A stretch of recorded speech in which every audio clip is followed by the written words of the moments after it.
আসসালামু আলাইকুম ওরহমতুল্লাহি ওবারাকাতুহ। ইন্নাল হামদুলিল্লাহি কুল্লাহ ওয়াসসালাতু ওয়াসসালামু আলা রাসূলিল্লাহ আল্লাযী লা নাবিয়্যা বা'দাহু ওয়া আলা আলিহি ওয়া সাহবিহি আম্মা বাদ।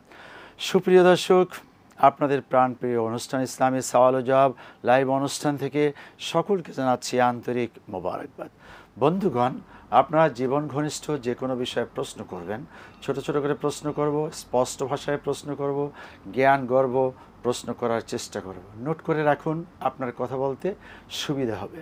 যখন আপনি কথা বলবেন, প্রশ্ন করবেন, তখন আপনার টেলিভিশনের ভলিউমটা কমিয়ে আমাদের সাথে কথা বলবেন ইনশাআল্লাহ।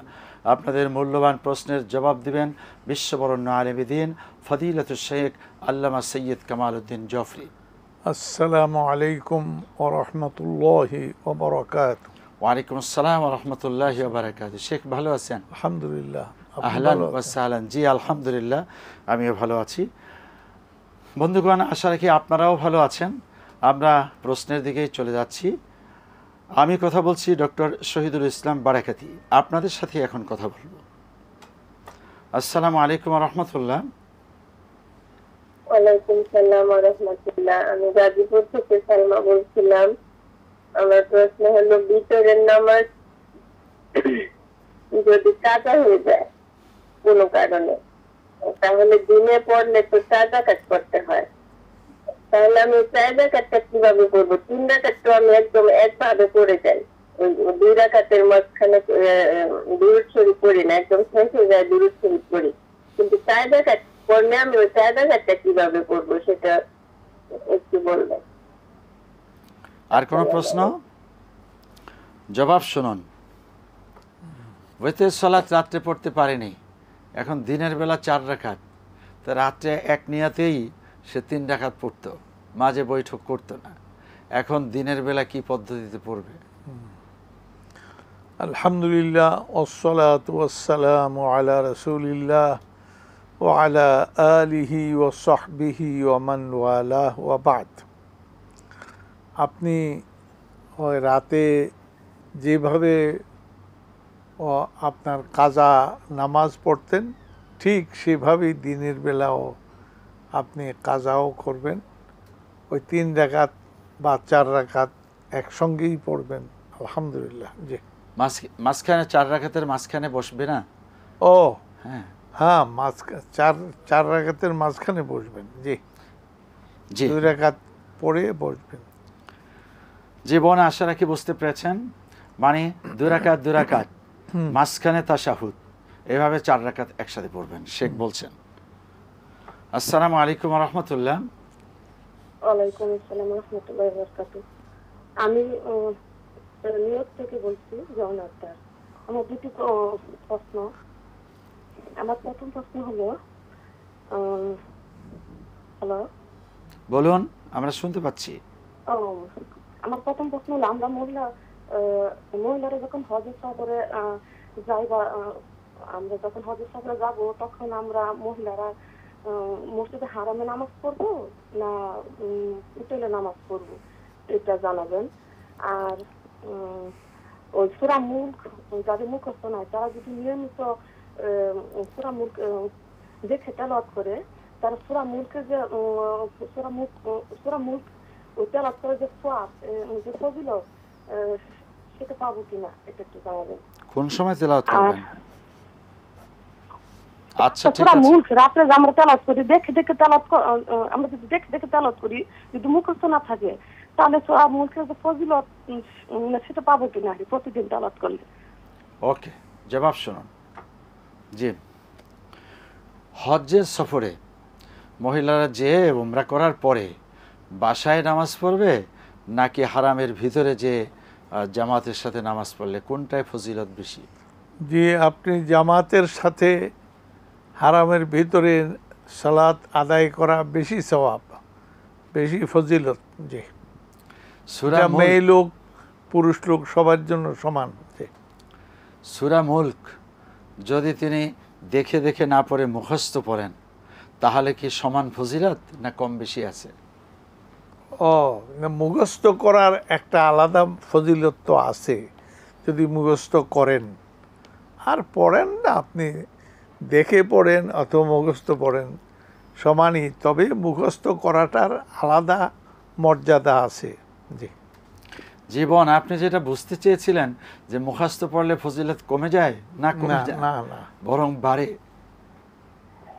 আসসালামু আলাইকুম রহমতুল্লাহ। রাহমাতুল্লাহ। জি হুজুর বলুন। হুজুর আমার 3টা প্রশ্ন আছে। আমি ফরিদ খান সাগরদী বরিশাল থেকে বলছি। বলুন। জি ফরিদ খান ভাই প্রশ্ন করুন। উমরি কাজা নামাজ শুরুর পূর্বে কথা ছিল যে দুনিয়াতে যতদিন বেঁচে থাকবো প্রতিদিন 5 ওয়াক্ত নামাজের কাজা আদায় করে নেব। 2-2.5 বছর যাবত আদায় করেছি, বিগত 4-5 মাস পর্যন্ত হইতেছে না, এবং যদি আর আদায় না করি গুনাহগার হব কিনা। 2 নম্বর প্রশ্ন হলো তাহিয়াতুল ওযু তাহিয়াতুল মসজিদ উভয় নামাজের নিয়ত একাত্রে 2 রাকাত নামাজ আদায় করলে কি উভয় সালাতের ফজিলত পাওয়া যাবে কিনা। জি 3 নম্বর প্রশ্ন, মাথা মাসেও করতে শুধু মাথা ও ঘাড় মাসেও করলেই চলবে, তবে কি কান মাসেও করতে হবে না জানাবেন। আচ্ছা ঠিক আছে জি ফরিদ খান ভাই ধৈর্যের সাথে জবাব শুনুন। ওমরি কাজা কয়েক বছর অন্যান্য নামাজের সাথে পড়ছে, এখন পড়তে পারে না, মাঝে মাঝে পারে মাঝে মাঝে পারে না। কি নামাজ? ওমরি কাজা। উমরি কাজা? জি না, উমরি কাজা কোনো জরুরি কোনো বিষয় না। উমরি কাজা কোনো নবী সাল্লাল্লাহু আলাইহি ওয়াসাল্লাম করেন নাই বা সাহাবায়ে কেরাম করেন নাই, এটা আমরা পরিভাষা করি। অতএব আপনি না পড়তে পারলে কোনো গুনাহ নাই। জি সে কোনো এক সময় তওবা পড়ে নেবে সে। জি হ্যাঁ আপনি তওবা করবেন, হ্যাঁ আর কোনো নামাজ যেন ছুটে না যায়। জি জি আচ্ছা, তাহিয়াতুল ওযু আবার তাহিয়াতুল মসজিদ, এই দুইটা আলাদা আলাদা করতে হবে। করার জন্য সেটার পদ্ধতি না না, আলাদা করার কোনো দরকার নেই। মসজিদে গিয়ে 2 রাকাত সালাত আদায় করলে সব তাহিয়া হবে, সব তাহিয়া হয়ে যাবে। জি ইনশাআল্লাহ। মাথা মাসিহে করবে, এখন এর সাথে ঘাড়ও মাসি করতে হবে, না কানও না, মাসি করতে হবে। গাড় মশে করা লাগবে না, শুধু মাথা মশে করলেই হবে। কান? কানে এসে শেষ হবে। জি আচ্ছা, কানের ভিতরের যে আঁকাবাঁকা রাস্তাগুলো সেগুলো মাসিহে করবেন। জি আসসালামু আলাইকুম রহমতুল্লাহ। ওয়ালাইকুম আসসালাম। জি আমি মমিনুল হক বলছিলাম। জি মমিন সাহেব বলেন। আমি বলছিলাম অনেকে মানুষ খুন করে অন্যায় ভাবে, তারপরে মিলাদুন নবীর দিন আল্লাহ নবীর প্রতি মুহাব্বতের সঙ্গে দুরূদ শরীফ পাঠ করে, আর তারা মনে করে আল্লাহ নবী তাদের জন্য সুপারিশ করবে। বুঝলে কিছু আলেম আছে, আওয়ামী লীগের দালাল, ভারতের দালাল কিছু আলেম আছে, এরা এইগুলো বেশি বেশি প্রচার করে। তাদের বিরুদ্ধে প্রতিবাদ করা উচিত কিনা? অনেক ধন্যবাদ। আপনাকেও ধন্যবাদ। জবাব শুনুন। কি মানুষ খুন করে, আবার ঘন ঘন যে ওমরা করে, তাসবিহ তাহলিল পড়ে, আবার কিছু আলেমগণ আছেন ওনারা এদের পক্ষে খুব কথাবার্তা বলেন, এদেরকে দোয়া করে জান্নাতে পৌঁছায় দেন। আসলে ব্যাপারটা কি? না, খুনের পরিবর্তে এইগুলি করলে চলবে না। খুন তো যাকে খুন করছে সে কিয়ামতের দিন খুন মানে মাফ করতে হবে, অথবা তার উত্তরাধিকারী যারা তারা যদি মাফ করে, তার ক্ষমা চায়, তাহলে পরে একটা হতে পারে সে যেন কিছু সদকা করে, আল্লাহর ঘরে গরিব মানুষের জন্য এ সদকা করে। খুনি আবার খুব বেশি বেশি দরুদ শরীফ পড়ে রাসূলুল্লাহকে মহব্বতের সাথে। না, খুনের পরিবর্তে এই দরুদ শরীফ পড়লেও চলবে না। খুনের জন্য তওবা করতে হবে, আল্লাহর কাছে কান্নাকাটি করতে হবে, যারে খুন করছে তার উত্তরাধিকারীদের কাছে ক্ষমা চাইতে হবে।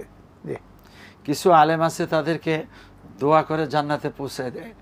না না, এই ধরনের দোয়া 2 পয়সা কামাই করা যায়, কিন্তু ওই দোয়া কবুল হবে না ইনশাআল্লাহ। জি মোমেন সাহেব ধন্যবাদ। আসসালামু আলাইকুম। সালাম। আসসালামু আলাইকুম। ওয়ালাইকুম আসসালাম ওয়া রাহমাতুল্লাহ। জি ভাই জি, আমার একটা প্রশ্ন ছিল। বলুন। আমার প্রশ্নটা হচ্ছে, জানাজার নামাজের মধ্যে যখন আমরা দাঁড়াই তখন এক শ্রেণী আমাদের এখানে আলেম, তো তারা বলে যে দুঃখিত ভাই, আপনার সংযোগটা বিচ্ছিন্ন হয়েছে, আপনি পরবর্তীতে আবার ট্রাই করতে থাকুন। আপনার আলেমদের কি বলতে চেয়েছিলেন ওইটা যেহেতু স্পষ্ট নয়, আমরা পরে যাচ্ছি। আসসালামু আলাইকুম। ওয়ালাইকুম আসসালাম ওয়া রাহমাতুল্লাহ। জি, প্রশ্ন করুন। হ্যাঁ, প্রশ্ন করবো। বলুন। হ্যাঁ, আসসালামু আলাইকুম ওয়া রাহমাতুল্লাহি ওয়া বারাকাতুহু। ওয়ালাইকুম আসসালাম ওয়া রাহমাতুল্লাহ। দেখতেছি যে আপনার এটা ইশরাক আর তাহাজ্জুদ, এই দুই নামাজ থেকে 2 রাকাত, 4 রাকাত, 6 রাকাত, 8 রাকাত পর্যন্ত পড়তে পারবো কিনা এটা। আর 2 নম্বর প্রশ্ন হচ্ছে হুজুর, আমি হ্যালো, আমরা শুনতে পাচ্ছি, আপনি বলুন। হ্যাঁ হ্যাঁ হ্যাঁ, দ্বিতীয় প্রশ্ন হচ্ছে যে আপনার যা ওই সূরা, মনে করেন যে সূরা আসর পরে আমি ওই হুমাযা কি পড়তে পারবো? কারণ আসরের আয়াত তো ছোট এবং হুমাযার আয়াত তো বড়। আমি এখন মনে করেন 4 রাকাত বিশেষ তো আমাদের উপরে থেকে শুরু করলে এখন দেখা যায় যে হুমাযার মধ্যে এসে শেষ হয়। এখন ওইটা তো সবচেয়ে বড় সূরা হয়ে যেতেছে, কারিয়া বা আল হাকু থেকে। এখন কি করতে পারেন, এটা পড়া যাবে কিনা? এটা হচ্ছে 2 নম্বর প্রশ্ন। জি 3 নম্বর প্রশ্ন হচ্ছে যে হুজুর, জাওয়ালের নামাজ সুন্নত কিনা? জাওয়ালের নামাজ পড়তে পারবো আমি, এটা সুন্নত কিনা? এটা আর কি আমার প্রশ্ন। আসসালামু আলাইকুম। ওয়ালাইকুম আসসালাম ওয়া রাহমাতুল্লাহ। জবাব শুনুন। উনি হলেন যে আসরের পরে হুমাজা পড়তে পারবেন কিনা। আসলে প্রশ্নটা এরকম যে উপরের থেকে আল কারিয়া, তাকাসুর এগুলো পড়ে আসতেছেন, এমতো অবস্থাতে ওনার যদি শেষ রাকাত হয় হুমাজা, তাহলে হুমাজাটা একটু বড় হয়ে যায়। এটা কি পড়া ঠিক হবে কি হবে না? না, ওইটা খেয়ালে না থাকলে এটা পড়ে নেবেন, তবে খেয়াল রাখতে হবে। খেয়াল রাখাটাও নামাজের একটা কায়দা। যে ওনার মশালাটা জানার বিষয়টা হলো আসর হলো ছোট, এখন শেষ রাকাতে যে তৃতীয় রাকাতে আসর পড়েছেন, সর্বশেষ যদি হুমাজা পড়েন তাহলে হুমাজাটা আসরের তুলনায় একটু বড় হয়। এরকম আগে পড়লেন ছোট, পরে পড়বেন বড়, এমনটি করা যায় না, এটা ভুলে করলে এটা করে ফেলবেন, কিন্তু অভ্যাস যেন না হয়। জি, জাওয়ালের নামাজ সুন্নাহ, পড়লে কি লাভ, না পড়লে কি ক্ষতি? না পড়লে কোনো ক্ষতি নাই, আর পড়লে সব তো আছেই। জি জি। আসসালামু আলাইকুম ওয়া রাহমাতুল্লাহ। আসসালামু আলাইকুম। ওয়ালাইকুম আসসালাম ওয়া রাহমাতুল্লাহ। ওয়ালাইকুম আসসালাম ওয়া রাহমাতুল্লাহি ওয়া বারাকাতুহু। হুজুর, আমি নাটোরের লালপুর থেকে, ভালো আছেন? আপনার টেলিভিশনের ভলিউমটা, জি ভালো আছে, আপনার টেলিভিশনের ভলিউমটা কমিয়ে নেন, দুইটা প্রশ্ন। ওখানে খুব আওয়াজ হচ্ছে। হ্যাঁ রবিউল ভাই, আপনার খুব আওয়াজ হচ্ছে। কামেল পাস এবং নিয়মিত প্রতিভ, আবার সে ব্যক্তি জোহরের নামাজ আদায় করলো, জামাত ধরলো, কিন্তু ডাইরেক্ট সিজদায় যে অংশগ্রহণ করছে, রুকু দেয় নাই। পরবর্তীতে তাকে জিজ্ঞাসা করলাম ইমাম সাহেবকে যে আপনি যে ডাইরেক্ট সিজদায় অংশগ্রহণ করলেন, আপনি তো রুকু করলেন না, কিন্তু নামাজ তো জামাতের সাথে সালাম ফিরালেন, নামাজ কি হলো? উনি উত্তর দিলেন যে আমি তাকবীর দিয়ে ডাইরেক্ট সিজদায় গিয়েছি। আমি বললাম যে রুকু হয় নাই। পরে স্বীকার গেল যে না, হয় নাই। অনেকক্ষণ পরে প্রথম চ্যালেঞ্জ করছিল, আমি তাকে বলছি যে পরে পড়ি নিয়ে নামাজটা, এই বলাটাকে ঠিক করেছি না? ওই নামাজটা সে কিভাবে পড়বে জোহরের সালাতটা? আপনার 2 নাম্বার শোনা যাচ্ছে না, আপনার ভলিউমটা। হ্যালো রবিউল সাহেব, থামুন। আপনার ওখান থেকে প্রচন্ড আওয়াজ আসতেছে। জি, আপনি জবাব শুনুন, বাকি কথাগুলো আপনার বোঝা যাচ্ছিল না, প্রচুর আওয়াজ হচ্ছে। এখন যেটা প্রশ্ন করেছেন এটা শুনুন। ইমাম সাহেব উনি কোনো কোনো সময় ইমামতি করেন, আবার মুক্তাদি হয়ে উনি নামাজ পড়তে এসছেন। তাই মুক্তাদি হইলেন ওই সময় যে রুকু পাননি, সকলেই যখন সেজদায়, উনি ডাইরেক্ট সেজদায় চলে গেছে, এই রাকাতটা কাউন্ট হবে কি হবে না? না, হবে না, কারণ রুকু করা ফরজ। ফরজ এইভাবে ছাড়া নামাজ হয় না। উনি আবার বলছেন যে আপনার এটা করা ঠিক হয়নি, এই কথাটা বলা কি ঠিক হয়েছে কিনা? না, ঠিক হয়েছে, ভালো আপনার হয়েছে। বলাটা ঠিক আছে। প্রিয় দর্শক, এ পর্যায়ে বিরতি, সঙ্গেই থাকুন। আসসালামু আলাইকুম ওয়া রাহমাতুল্লাহি ওয়া বারাকাতুহু। বন্ধুগণ, বিরতি থেকে ফিরে এলাম অনুষ্ঠানে। আছে প্রশ্ন, আরও প্রশ্ন নেব। শেখ, যে প্রশ্নটি আছে আমাদের কাছে সেটা হলো যে কবরস্থান, এখানে কবর, এটার উপরেই মসজিদ নির্মাণ জায়েজ হবে কি হবে না? কারণ কবরস্থানে তো এই কবরদের উপরে মসজিদ নামাজ মসজিদ বানানো জায়েজ নাই। এখন যদি কোনো জায়গা না থাকে আর পুরাতন কবরস্থান আর কোনো জায়গাও নাই, তাহলে ঠেকা ঠোকার কারণে এটা হতে পারে ইনশাআল্লাহ। তবে মনে রাখতে হবে কবরের উপরে মসজিদ নির্মাণ জায়েজ নেই। শেখ, আপনি যেটা বললেন ঠেকার কারণে সেখানে করা যাবে। এখন মসজিদ যেখানে হয় সেখানে কিন্তু অজুখানা হয়, বাথরুম হয়, এই সমস্ত বস্তুও যদি ওই কবরের উপরেই হয়ে গেল তাহলে কি হবে? নাউজুবিল্লাহ, এই জন্যই তো নিষেধ করা হয়েছে যে এটা আলাদা করতে হবে। আচ্ছা আচ্ছা। আবার কোথাও আছে যে কবরস্থান, কিন্তু এখানে পিলার করে দোতলা থেকে মসজিদ, দোতলা তিনতলা উপরের দিকে, আবার সেখানেও বাথরুম অনুরূপভাবে, তাহলে আগের মাসালা অনুপাতে এটাও জায়েজ হবে না? এটা আলাদা। যখন এটা এই টয়লেটে, যদি কবরস্থানের সঙ্গে টয়লেটের কোনো যোগাযোগ না থাকে তাহলে আপাতত ঠিক আছে, তবে এটা ঠিক করে নেবেন যে জায়গা থাকতে এমনটি করা ঠিক হবে না। জি, আস্তাগফিরুল্লাহ। আসসালামু আলাইকুম ওয়া রাহমাতুল্লাহ।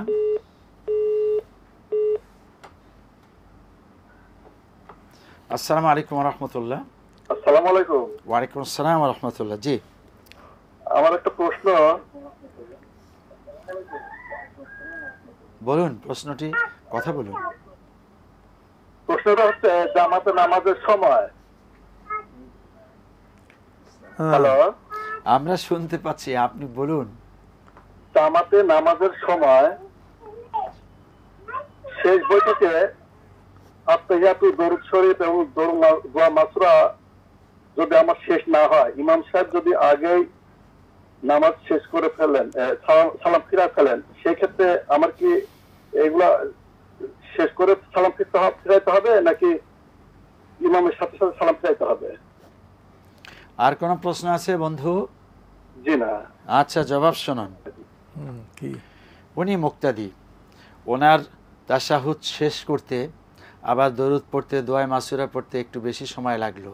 ইমাম সাহেব যদি এগুলো শেষ করার আগেই তারটা শেষ করে সে সালাম ফিরায়, তাহলে উনি কি ইমামের সাথে সালাম ফিরাবেন নাকি ওনার দোয়া শেষ করে সালাম ফিরাবেন? ইমামের সঙ্গেই সালাম ফেরাবেন। জি জি ভাই, বুঝতে পেরেছেন, আপনি অসুবিধা সালাম নেই। ফিরিয়ে ফেলবেন, জি। আল্লাহ মাফ করবেন। আসসালামু আলাইকুম ওয়া রাহমাতুল্লাহ। আসসালামু আলাইকুম। জি হুজুর, আসসালামু আলাইকুম হুজুর। ওয়ালাইকুম আসসালাম ওয়া রাহমাতুল্লাহ। জি আমি মাসুম, কুমিল্লা ধর্মপুর থেকে।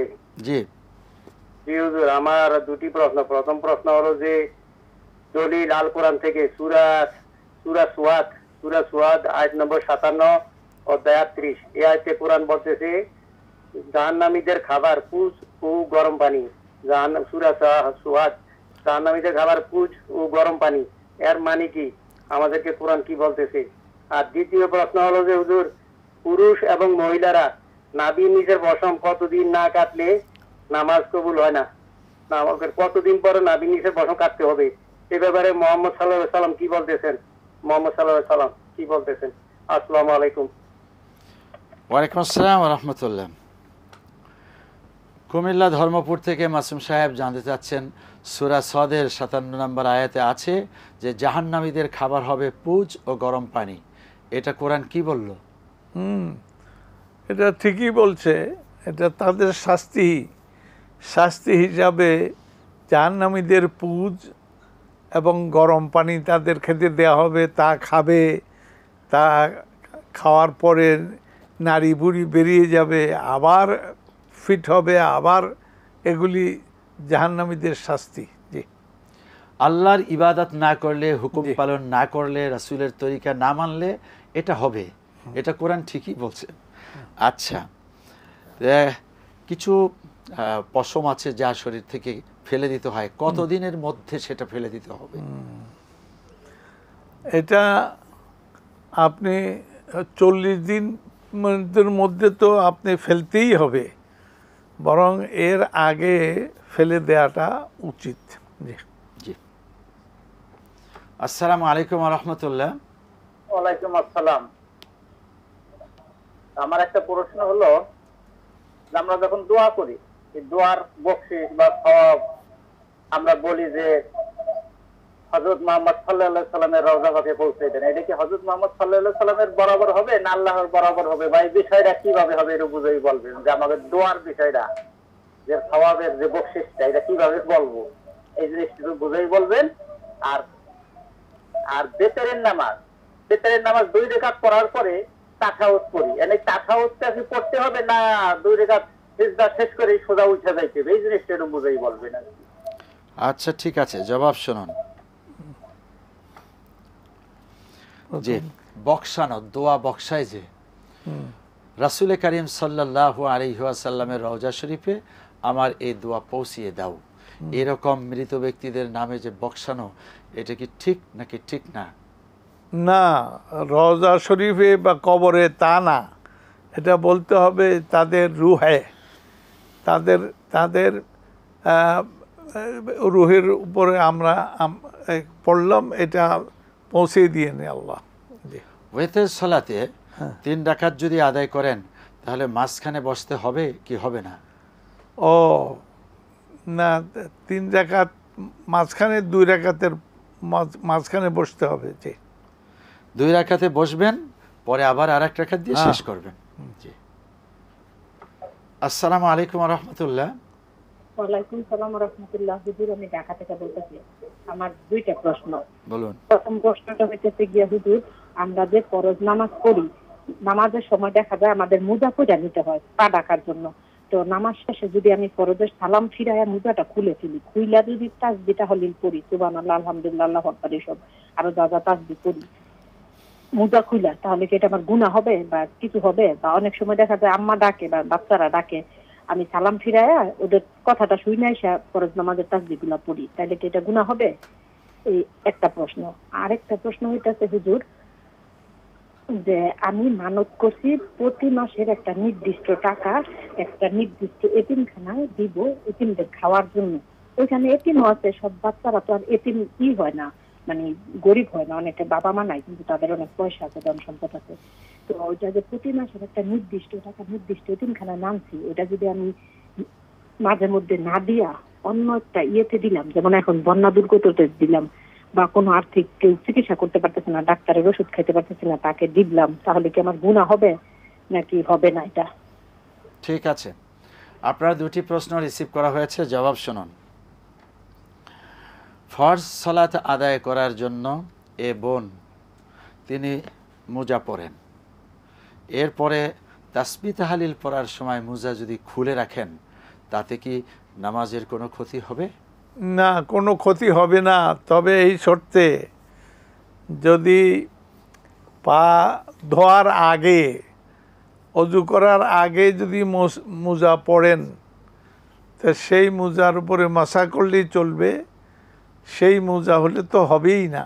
যে সেটা তো অজু করার ক্ষেত্রে। জি, ওনার মাসালাটা জানার বিষয় হলো, ফরজ সালাতের জন্য উনি মুজা পড়ছেন, এবার ফরজের ডানে বামে সালাম ফিরানো না, কোনো অসুবিধা নাই, এটা কোনো অসুবিধা নাই। জি, আচ্ছা, মানে হলো মোজা খুলে তাসবিহ তাহলিল করলো, হ্যাঁ। আবার যখন সুন্নত পড়বে হ্যাঁ। তখন আবার মোজাটা পরে নেবে। কেন করবে এটা? খুলবে কেন? খুলতে হয় এই জন্য বাচ্চারা ডাকাডাকি করছে, তার মা ডাকাডাকি করছে, অন্য কাজে ব্যস্ত হয়ে যাওয়ার সময়। সেটা অন্য কথা, কোনো কারণে। আচ্ছা, জি।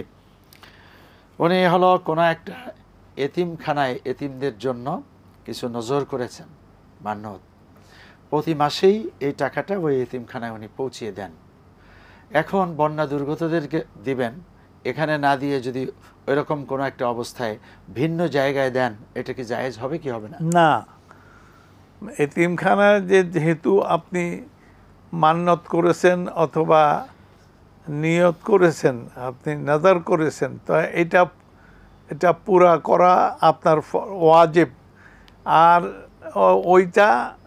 এটার বাইরে ওখানে দিবেন, এখান থেকে কেটে দিবেন না। জি, জীবন আশা রাখি বুঝতে পেরেছেন। আপনি এটা কন্টিনিউ করবেন না, হঠাৎ করে বন্ধ করলে ওরা খাবে কি? জি। আসসালামু আলাইকুম ওয়া রাহমাতুল্লাহ। ওয়ালাইকুম আসসালাম ওয়া রাহমাতুল্লাহি ওয়া বারাকাতুহু। জি হুজুর, আমি রাজবাড়ী থেকে আনোয়ার। জি আনোয়ার ভাই বলুন। জি, ভালো আছেন হুজুর? আলহামদুলিল্লাহ। জি, ওই আমার প্রশ্ন হলো, পায়ে ব্যান্ডেজ করা হয়েছে, পার একটা আঙুল ভেঙে গেছে, ব্যান্ডেজ করা হয়েছে, কিন্তু ব্যান্ডেজের পার আগার নখ এবং গোড়ালি খোলা। এই ব্যান্ডেজের উপর মাসেও করলে সালাত হবে কিনা, নাকি খুলে ওযু করতে হবে? আচ্ছা, আর কোনো প্রশ্ন? হ্যাঁ, আরেকটা প্রশ্ন হলো, বেতেরের যে সালাতের যে মশলা দিলেন, বললেন হুজুর যে 3 রাকাত, দিনের বেলায় তো 3 রাকাত নাই, আগে জানতাম যে 2 রাকাত করে। তাহলে এইটা ক্লিয়ার করার জন্য বলতেছি যে বেতের কয় রাকাত, আসলে কয় রাকাত কাজা পড়বো যদি রাত্রে কাজা হয় দিনের বেলা? আচ্ছা ঠিক আছে, জবাব শুনুন।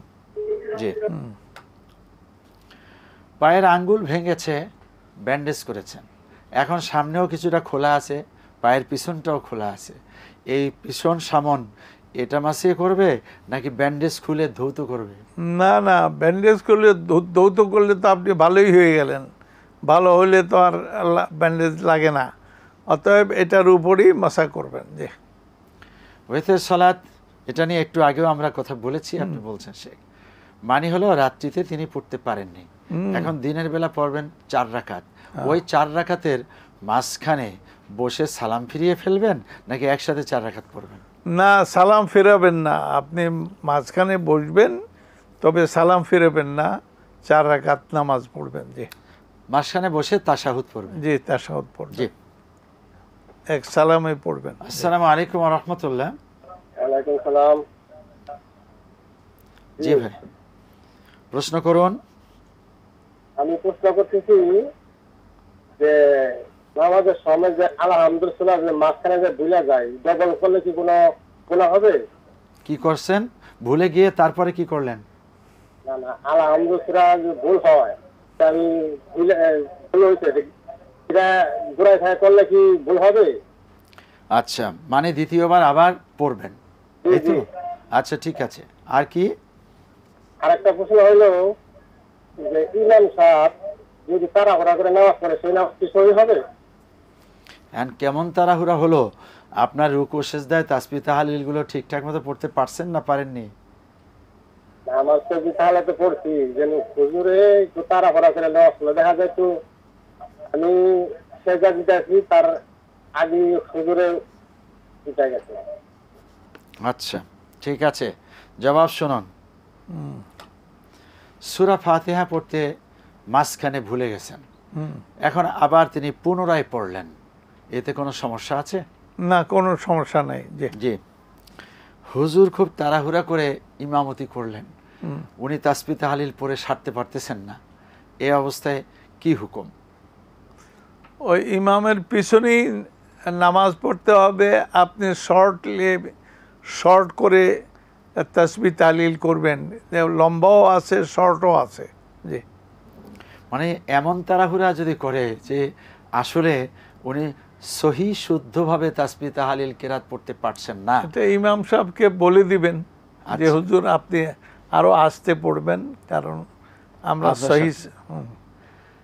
শুদ্ধতার জন্য এবং মুক্তাদিদের সব তাসবিহ পাঠ করার জন্য ইমাম সাহেব নিজেই বিবেক খাটিয়ে বিষয়টি আদায় করবেন, এমন না যে উনি অনেক লম্বা আবার অনেক তাড়াহুড়া, এই দুইটার কোনোটাই ইমামের জন্য ঠিক না।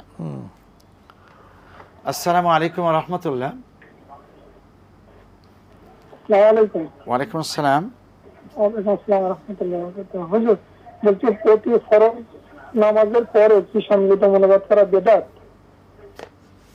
সম্মিলিত মোনাজাত, জি। হ্যাঁ। আরেকটা প্রশ্ন হচ্ছে যে কোনো ভয় ভীতির কারণে যে তাবিজ কবজ কি জায়েজ আছে? আচ্ছা, তাবিজ, জি, আচ্ছা এই দুটো। ঠিক আছে, আপনার দুটি প্রশ্নের জবাব দেওয়া হবে, ধৈর্য ধারণ করুন। জি। আসসালামু আলাইকুম ওয়া রাহমাতুল্লাহ। ওয়ালাইকুম আসসালাম রহমতুল্লাহ। আমি আব্দুল জলিল নরহাটা আসলে থেকে। জি, আমি লাইনটা পাইলাম আর সাথে সাথে আমার বিদ্যুৎটা চলে গেল। আচ্ছা ঠিক আছে, আপনি লাইনে থাকবেন, কাটবো না। ঠিক আছে, আমি প্রশ্ন হলো বেতেন নিয়ে, এই যে বড় হুজুরের কাছে বেতেন নিয়ে আপনাদের অনুষ্ঠান থেকে আমি শুনেছি যে বেতেরে মানে মাগরিবের নামাজ করে পড়া যাবে না, বেতেরে দ্বিতীয় রাকাত করা যাবে না, মানে ডাইরেক্ট 3 রাকাত, দ্বিতীয় রাকাত করা যাবে না। এখন বড় হুজুর কিন্তু বারবার বলতেছে দ্বিতীয় রাকাত করবেন, সূরা আত্তাহিয়াত পড়বেন। এখন তাহলে আমরা কোনটা করব? আচ্ছা, এই অনুষ্ঠান থেকে যদি শুনছি যে না দ্বিতীয় রাকাত বসলে ওটা বিদআত হয়ে যাবে, মাগরিবের সাথে সাদৃশ্য হয়ে যাবে, যার জন্য দ্বিতীয় রাকাত না করে ডাইরেক্ট 3 রাকাত করবে, দ্বিতীয় রাকাতে বসবে না। আমি তাই করি, দ্বিতীয় রাকাত করি না। কিন্তু এখন বড় হুজুর কিন্তু বলতেছে না দ্বিতীয় রাকাত করবেন, বসবেন, তাহলে কোনটা করবো? লাইনে দিয়ে মোবাইলে দিয়ে তার বিদ্যুৎ চলে গেছে। জি জি, আপনি লাইনে থাকুন, কথা বলবেন না, অন্য জবাব দিয়ে তারপরে শেখ এর আগে জানতে চাই। আচ্ছা আচ্ছা ঠিক আছে, আপনার জবাবটাই আগে দিচ্ছি। ওয়েতের সালাত আমাদের এখান থেকেই শুনছেন যে একসাথে 3 রাকাত, মাঝে কোনো বৈঠক নেই। আবার আমরা আজকে বৈঠকের কথা বলেছি, অধিকতর বিশুদ্ধ কোনটি? এটা মানে হলো 2 রাকাত পরে বসবে কি না, বসবে না? 3 রাকাত নামাজের এটা কি নামাজ? ওয়েতের সালাত, ওয়েতের। ওইতের, জি। আচ্ছা, ওইতের নামাজ বেজোর নামাজ, এটা 3 রাকাত। জি, পড়বেন। এখন কি করতে হবে প্রশ্ন? মাঝখানে হ্যাঁ 2 রাকাত পড়ে হ্যাঁ তাশাহুদ পড়বেন, পরে আবার 1 রাকাত পড়বেন। এই যে মাঝখানে বসাটা, এটা উনি আমাদের এখান থেকে অন্যদের জবাবে শুনছেন বসা নাই, মানে আমরা আজকে বলছি বসা আছে। তো ওনাকে আমরা ওইটাই বলে দেই যে আপনি এখান থেকে 2 রকম শুনবেন না, এক রকমই শুনবেন, পরবর্তীতে আপনাকে আবার শোনানো হবে। আজকের জন্য আপনি ধৈর্য ধারণ করুন। ঠিক আছে। জি। আচ্ছা শেখ, মোনাজাত, সম্মিলিত মোনাজাত বেদাত, এই কথাটা কতটুকু ঠিক বা বেঠিক? না, এটা ঠিক। এইভাবে মোনাজাত করা, এই নামাজের সম্মিলিত মোনাজাত তো একটার বিদআত, এর মধ্যে সুন্নতের কোনো লেশও নাই। জি। অন্য কোনো মজলিসে যদি সম্মিলিত মোনাজাত হয়, হ্যাঁ, তাহলে সেটা কি জায়েজ হবে না? মজলিসে, অন্য কোনো মজলিসে নামাজ ছাড়া, ওয়াজ মাহফিল, তাফসির মাহফিল, কিছু বয়ান করার পরে সবাই মিলে মোনাজাত দিল, মোনাজাত না করাটাই উত্তম। তবে করে, যদি কেউ করে তার সঙ্গে আপনি করলেন এবং বলবেন যে আল্লাহ তাআলা আমাদের ওয়াইজ সাহেব, আমাদের বক্তা সাহেব ওয়াজ মোনাজাত করছেন, আমিও করছি, এটা আপনি কবুল করে যদি অপরাধ হয় তা আমাদের উভয়ের গুনাহ মাফ করেন। তাবিজ লটকানো কি? তাবিজ মান তাআল্লাকা শাইআন উকিলা ইলাইহি, যে কোনো জিনিস লটকাবে মানে তাবিজ, তার উপরেই তাকে সুপর্দ করা হবে। অতএব এটা হারাম, এটা জায়েজ নেই কোনো তাবিজ এরকম ঝোলানো, বা তাবিজ লিখবেনই না, এইভাবে ঝোলাবেন না। জি, শিরক। জি। আসসালামু আলাইকুম ওয়া রাহমাতুল্লাহ। ওয়ালাইকুম সালাম। জি, আমি শ্রীমঙ্গল থেকে বলছি। বলুন। আচ্ছা, জানাজা নামাজের পরে কি দোয়া পড়া, এটা কি জায়েজ? কি দোয়া? মোনাজাত দিল, জানাজা নামাজের পরে যে আমরা দোয়া পড়ি, শেষে আবার মোনাজাত দিছে। জি। আর কোন প্রশ্ন আছে? এটাই আমার প্রশ্ন। আচ্ছা ঠিক আছে, জবাব শুনুন। জানাজার পরে ওই মুর্দার জন্য আলাদা মোনাজাত দিয়ে দোয়া না, মুনাজাত করা হবে না, কারণ ও জানাজাটাই মুনাজাত, ওইটা মুনাজাতের জন্যই করে। আল্লাহ মাগফিরলি হাইয়েনা মাইয়িতানা শাহিদিনা গায়িবিনা, এগুলি তো নামাজের মধ্যে পড়া হয়। এগুলি তার এই মুর্দার জন্য দোয়া করা হয়, এটাই নামাজ। এই নামাজটা মুর্দার জন্যই দোয়া করা হয়। এরপর আবার দোয়া কি, দোয়ার পরে আবার দোয়া। জি জি, আসসালামু আলাইকুম। আসসালামু আলাইকুম ওয়া রাহমাতুল্লাহ। হ্যালো হ্যালো, আসসালামু আলাইকুম। আসসালামু আলাইকুম। হ্যাঁ, এত সময় নেই তো আমাদের, এখন আপনি প্রশ্ন করুন। আসসালামু আলাইকুম। ওয়ালাইকুম আসসালাম ওয়া রাহমাতুল্লাহ। ওই যে আমি সওয়াল জবাব শুনতেছি টিভিতে, এটিএন। হ্যাঁ, আমরা এটিএন এ সওয়াল জবাব চলছে। আমার এখানে দুইটা প্রশ্ন আছে। বলুন। এক নম্বর হচ্ছে যে ফরজ নামাজে যদি ছোট্ট ভুল হয়ে থাকে তাহলে সাহসিকতা করতে হয়। ওয়াজিব ভুল হলে জি। আর তাই যদি সুন্নতে ভুল হয় তবু কি করতে হয়? আচ্ছা, নামাজে নাকি সাহসিকতা নাই। আচ্ছা ঠিক আছে, এটা একটা প্রশ্ন। আর কোনো প্রশ্ন আছে? আরেকটা প্রশ্ন হচ্ছে, আমি এখানে শুনলাম যে মসজিদে নামাজের শেষে দোয়া করা নিষেধ, মুনাজাত করা নিষেধ। বুঝতে পারছেন? বুঝতে পারতেছি তো, একটু আগে জবাব দেওয়া হয়েছে। আমি এবার হজ্জে গেছিলাম মসজিদে নববীতে। হ্যাঁ, খুতবা দেওয়ার পরে মসজিদে নববীর ইমাম সাহেব দীর্ঘক্ষণ ধরে মুনাজাত করলেন, তাহলে ওটা তো নাজায়েজ হয়েছে। সেটা খুতবার পরে না, যাই হোক। হ্যাঁ, এখন আর কি বলতে চাচ্ছেন? এই দুইটা প্রশ্ন আমাকে উত্তরটা জানাতেন আমার সুবিধা হতো। আচ্ছা, জবাব শুনুন। ফরজ সালাতের মধ্যে ওয়াজিবে ভুল হলে সেজদা সাহু আছে। এখন সুন্নাত নামাজের কোনো ওয়াজিবে ভুল হলে একইভাবে কি সেজদা সাহু দিতে হবে? না, ওয়াজিব যদি হয়ে থাকে, কোনো দলিল থাকে যে এটা করা ওয়াজিব, তাইলে ওয়াজিব তরক করলে সে সেজদা সাহু করবে। জি, মানে সুন্নত নামাজেও আপনি যখন নামাজে নিয়াত করে ফেলেছেন, এই নামাজের কোনো ওয়াজিবে ভুল হয়ে গেলে সেজদা সাহু লাগবে। আচ্ছা, উনি একটু আগে বললেন যে সম্মিলিত মোনাজাত সলাতের পরে আমরা, আপনি বলছেন বেদাত। তো উনি বললেন এটা যদি বেদাত হয়, মসজিদে নববীতে খুতবার পরে সেখানে ইমাম সাহেব অনেকক্ষণ পর্যন্ত দোয়া করছেন, সেটাও তো বেদাত। উনি ওখানকার দলিল এনে এখানে সেট করতে চাচ্ছেন। না, খুতবার পরে, খুতবার মধ্যেই কিছু দোয়াগুলি থাকে, লোকেরা আমিন আমিন বলে। যে হ্যাঁ, সেটা দ্বিতীয় খুতবাটা পুরাই দোয়া। জি জি, সেই দোয়া তো এই যে সম্মিলিত হাত উঠানো না। না, জি, আমিন আমিন বললো কারা। জি, আসসালামু আলাইকুম। আসসালামু আলাইকুম ওয়া রাহমাতুল্লাহ। ওয়ালাইকুম আসসালাম। হুজুর ভালো আছেন? আলহামদুলিল্লাহ। জি, ওয়ালাইকুম আসসালাম। ভালো আছেন হুজুর? আলহামদুলিল্লাহ। আচ্ছা, হ্যাঁ, প্রশ্ন করুন। আমার প্রশ্ন হলো, আমি তো দীর্ঘদিন জ্বরে আক্রান্ত ছিলাম। তারপরে তো আমি বিভিন্ন জায়গায় ঘুরে বিভিন্ন ডাক্তারের সাথে পরামর্শ করে কোনো ক্রমে জ্বরটা কমছিল না। কিন্তু একজন হুজুরের কাছে গিয়ে উনি যখন আমাকে ঝাড়ফুঁক দিলেন এবং পানি পড়া দিলেন, সেটা খাওয়ার পরে কিন্তু আমার জ্বরটা কমে গেল। এটা কি জায়েজ আছে ইসলামে? তাবিজ দিছে না খালি ঝাড়ফুঁক দিয়েছে?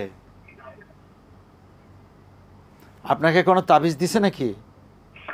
ঝাড়ফুঁক দিছে, প্লাস আমাকে একটা মানে দোয়া লিখে আমাকে একটা তাবিজও দিছে। সেটা দেওয়ার পরে আমার জ্বরটা কমে গেছে। এটুকু বলেন নাই। আচ্ছা, বুঝতে পেরেছি। এখন জবাব শুনুন। ওই আপনার দোয়ার, ইমাম সাহেব যে দোয়া করেছেন, সেই দোয়া আলহামদুলিল্লাহ আপনার জ্বর কমে গেছে, ওই তাবিজের কারণে নয়। যেটা তাবিজ দেওয়াটা ঠিক হয়নি। জি, এটা বিদআত। জি, আচ্ছা, ঝাড়ফুঁক ঠিক আছে।